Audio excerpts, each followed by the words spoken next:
देखिए, भरत तिवारी का जो मुठभेड़ हुआ है उसमें कांड दर्ज हुए हैं और उसके अनुसंधान के लिए डीआईजी शाहाबाद को, उसके पर्यवेक्षण के लिए डीआईजी शाहाबाद को पुलिस मुख्यालय के स्तर से प्राधिकृत किया गया है।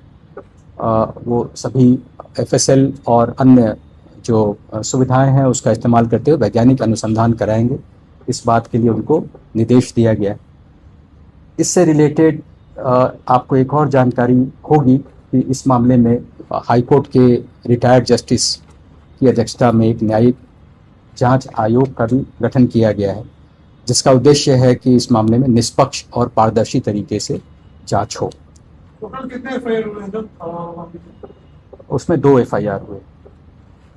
परिजन को एफआईआर नहीं, उसमें 2 एफआईआर हुए हैं और दोनों एफआईआर का नंबर जो है एक 169-26 है और दूसरा 170-26 है। सर, कितने पुलिसकर्मियों पर इस मामले में कार्रवाई हुई है और आखिरकार गोली चलाने का दिशा निर्देश किसने दिया? देखिए, ये सब सारी बातें जो हैं वो एफआईआर में हैं, जो पब्लिक डॉक्यूमेंट है आप उसको देख सकते हैं।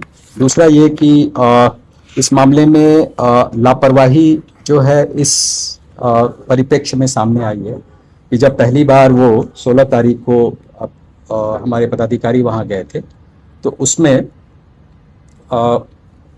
जो अभियुक्त था उसको उन्होंने ठीक से हैंडल नहीं किया, टाइमली उसको नियंत्रण में नहीं ला सके और उसका वीडियो वगैरह वायरल हुआ। इस आरोप में एक एसएचओ, 2 सब इंस्पेक्टर, एक एएसआई और एक कांस्टेबल जो थाना से गए थे उनको सस्पेंड किया गया।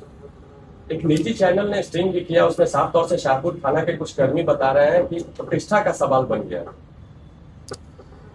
ये मामला जो है चूंकि न्यायिक जांच में है इसलिए पुलिस के स्तर से इसमें कोई भी बयान देना उचित नहीं होगा। ये सब जुडिस करना होगा, मैटर को प्रेजुडिस करना होगा रादर। तो इसलिए हमें उस पर न्यायिक जांच आयोग के मामले में कोई दखल नहीं देना चाहिए। सर, आप लोग बताइए, बहुत सारी कितनी गिरफ्तारियां हुई, तो क्या इनकाउंटर की उपलब्धि है आप लोग की, उसमें कितना आपने इनकाउंटर किया उसके बारे में कुछ देखा है? देखिए, इनकाउंटर कभी भी उपलब्धि नहीं मानी जा सकती, लेकिन एट द सेम टाइम यह भी कहना उचित होगा कि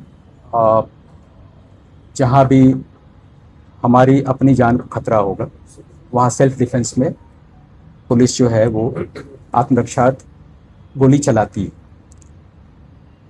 और इस क्रम में यदि सामने वाला अभियुक्त को गोली लगती है तो वो कानून के तहत एक एक्सेप्शन है, उसमें हमें आत्मरक्षार्थ गोली चलाने का अधिकार दिया गया है। वीडियो में दिख रहा है सर कि सिलेंडर करने के बाद मैं पूरी घटना हुई, आसपास के लोग मैं इस बारे में यही कहना चाहूँगा कि न्यायिक जांच आयोग के तहत ये मामला है और उसमें हमारे स्तर से कोई भी बयान देना उचित नहीं होगा। डीआईजी शाहाबाद इस कांड के अनुसंधान के लिए प्राधिकृत किए गए हैं, हमें उसका इंतजार करना चाहिए।